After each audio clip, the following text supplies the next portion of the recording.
I'd now like to invite up on stage Brett Hartley. Brett Hartley is a former strategy investment team member at KE Holdings in China.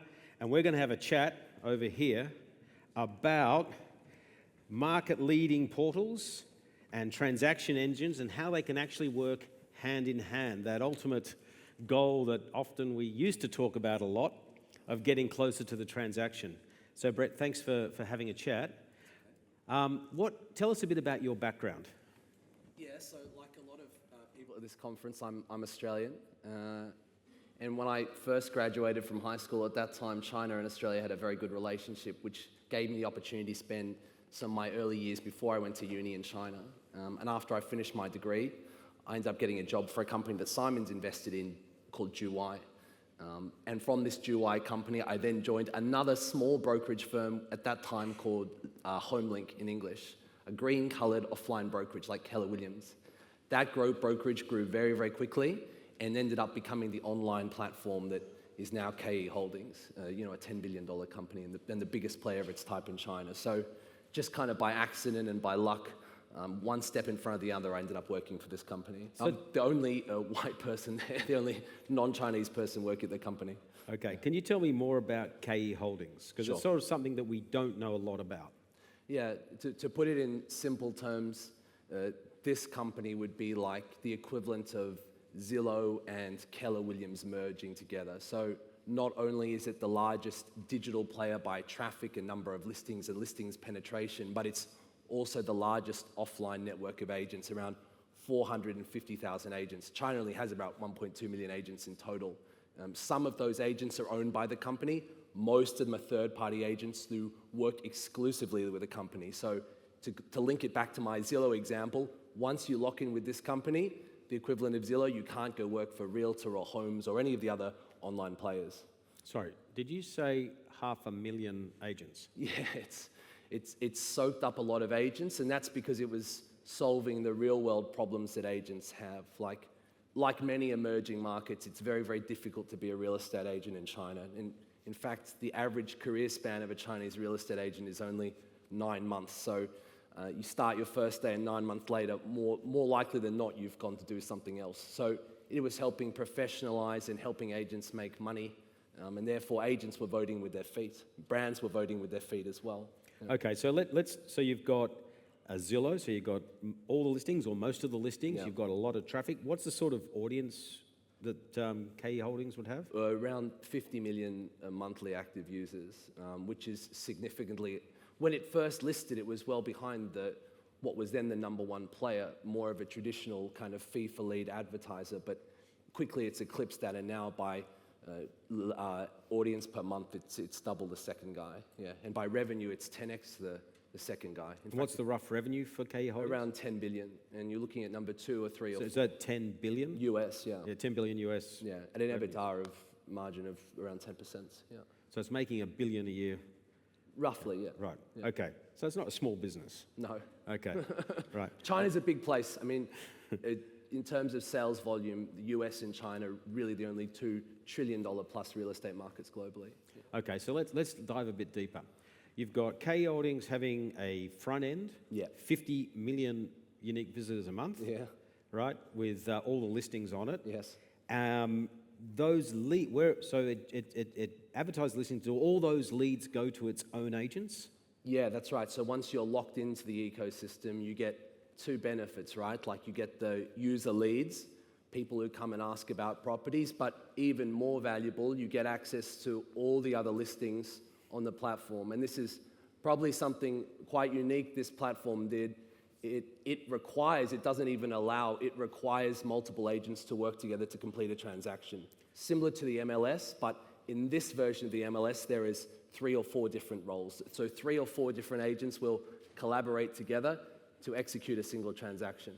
Okay, so let's think about it. There must be a listing agent, an agent handling the buyers, someone probably opening the doors for inspections. So how do they, I guess what they've done is they've taken the sales and listing process, broken it down to its components, and then allocated different parts of that process to different people.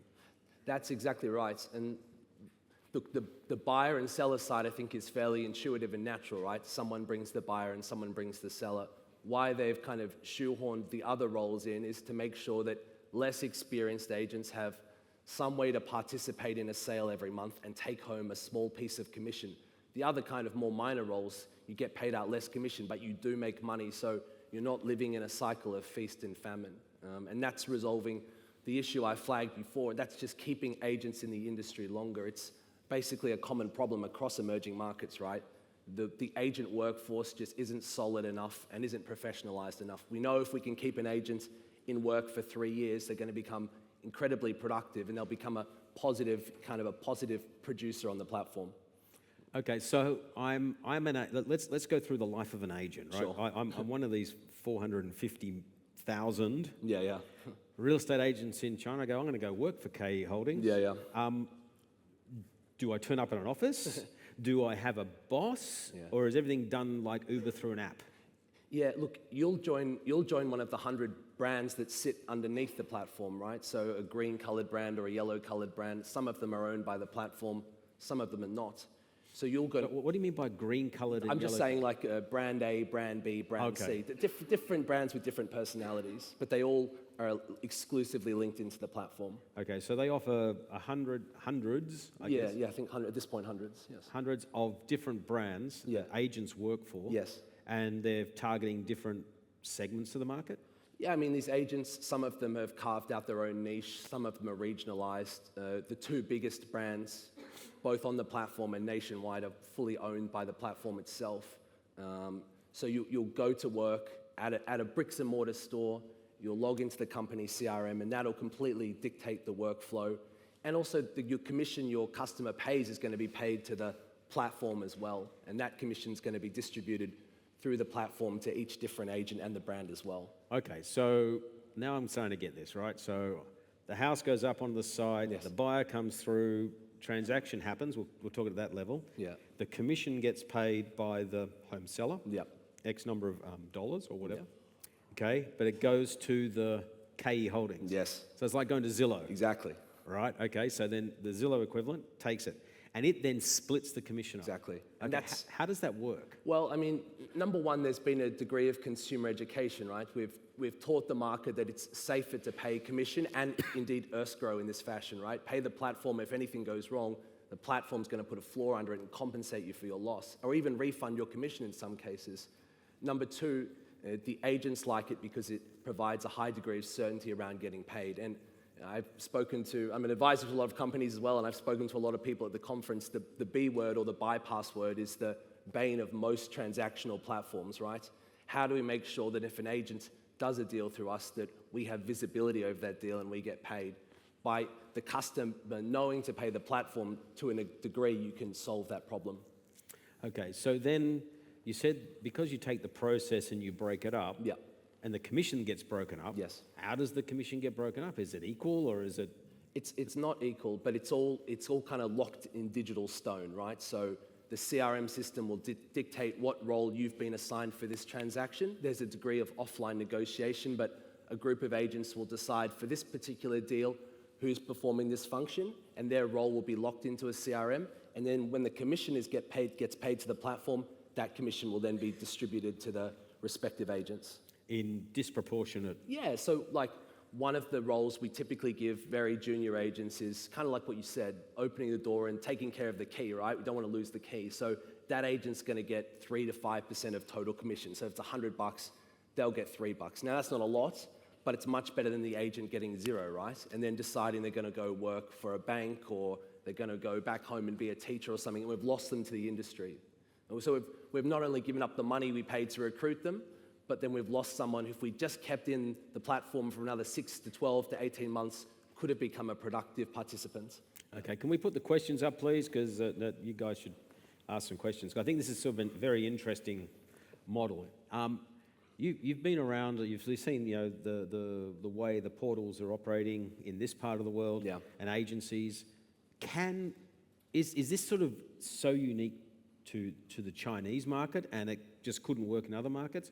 Or do you think it's sort of a leap of faith, and if a Rightmove or someone actually went down that path, they could actually execute this? Yeah, look, I think there's definitely parts that aren't kind of copyable, right? I mean, number one, it's very expensive to do all this, as you can imagine. So the company was very well capitalized. And it was in the unique position of coming from offline to online rather, and not many portals have taken that journey. But I think, particularly for emerging markets, there are things that you can borrow from this platform. And the main one I'd share is, in an emerging market, you have a unique opportunity to differentiate by setting the standards higher, right? So if you're an emerging market platform and you commit to the market, you commit to your users to provide transparency on your listings, compensate your users if something goes, your customers if something goes wrong, commit to educating your agents. For example, in China, we make the agents do a biannual exam.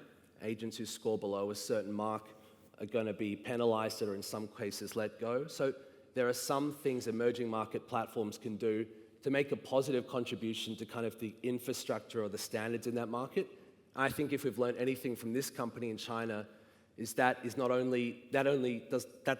accrues a lot of value over time, but it also becomes incredibly defensible. Like this platform now, the professionalization of the agents and the use of technology by the agents is significantly more advanced than anyone else in the market. So going to the number 2 competitor or the number 3 competitor now, it's just a much worse experience. You know, it's a far inferior experience. Now, part of what makes this whole system work is compliance by the agents, right?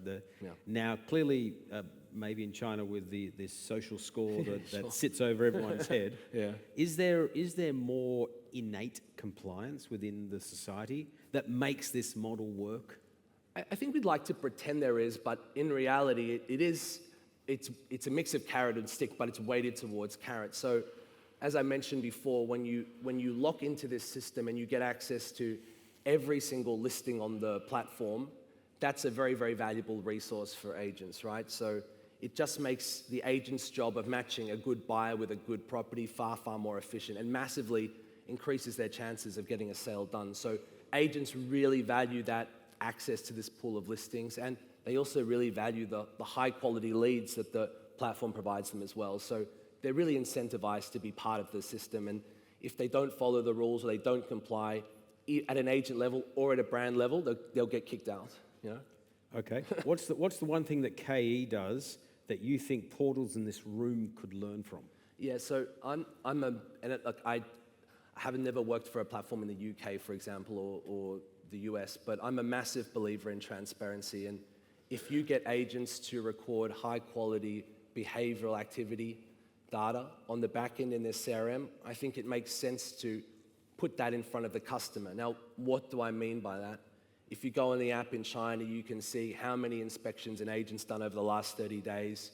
You can see their customer reviews. You can see their performance score based on the quality of the work, how long they've been in the industry, etc. And that's the same for listings as well. We put a lot of information that normally would be kept behind a closed wall in front of the customer. How much this property has gone up and down in price, how many people have looked at it, etc. And I think that degree of transparency is very empowering for customers.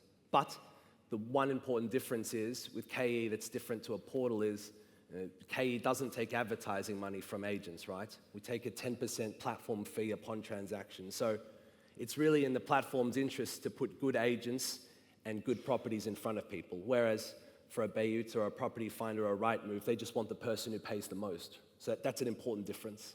Okay.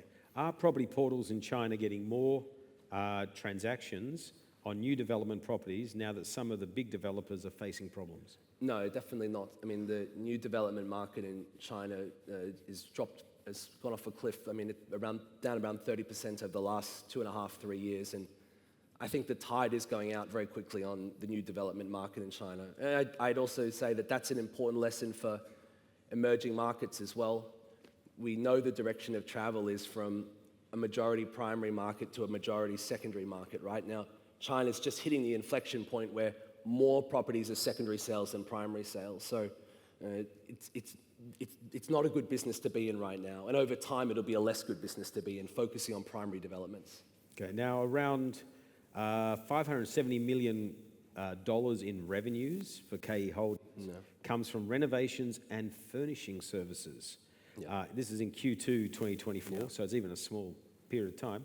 Can you elaborate on this, how this segment works for buyers and agents? Yeah, so I mean, this is something the company has pivoted to recently, in part because they can't go all in on the commission from new property anymore, right? Because that's a shrinking part of the pie. And renovation of furniture is an equally attractive and very big part. In most real estate markets, furniture and renovation is either the second or third biggest TAM, right? So they've seen a big opportunity here. It also helps that dwelling quality in China is very low. So what they did is they bought 2 or 3 players that were already operating the market, and they've folded them into the platform. Their ideal version of a real estate transaction, Simon, is you bought a house from me, please pay me commission. Now I'm going to renovate your house, pay me for that too. Now I'm going to fill your house with furniture and appliances. And by the way, I'll see you in 3 years to upgrade or replace that furniture and appliances. And that's also solving a problem that all portals have, and that's you don't see your customer so often, right? Maybe you see them every 7 to 10 years. By building in these auxiliary services, you can potentially meet your customer every 2 or 3 years and on a recurring revenue basis. So for them, it's a smart play. All the traffic basically comes from agents. Agents who have completed a transaction cross-sell the furniture and the renovation service. So it's a no-brainer from them. Okay, last question. Is there any Chinese market specifics that make your transactional model successful, with high probability of success, and it can't be replicated in the Western markets? No, I don't think so. I think you touched on this on Wednesday, right? Like, if you're solving a problem, right? If you're helping untangle some of the lack of transparency in the market, then you're helping the consumer and you're increasing your chance of success, right? I mean, I think if you strip all the other fancy stuff away, this company is just helping to solve this problem better than anyone else. So I think that's a lesson that can be learned and implemented in any particularly emerging market where that opaqueness still exists and people don't know how to look for a house, how to buy a house, how to work with a professional agent, etc. So that's not unique to China. It's particularly bad in China because it's a chaotic place and it's a low trust economy. But I don't think it's unique to China. No. Now, we talked briefly before about where this model could be applied in other markets. Yeah. Is this similar to what maybe like a Duai IQI is doing? Yeah, but it's obviously much more kind of heavy touch, right? So it's not just about taking a lead and sharing it around with a bunch of agents. It's investing in the outcome of the agents and then upskilling the agents and then teaching the agents to sell different services as well. So I would say it's an enhanced and certainly a more expensive version of the IQI model.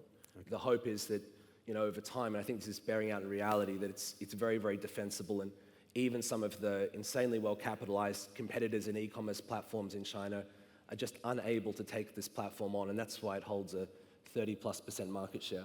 Yeah. Okay. Yeah. Brett, thank you very much for Thanks, sharing the insights. Lucky last. What's happening in the Chinese market. Thank you. So, Thanks, Simon. Great. Thanks, Brett.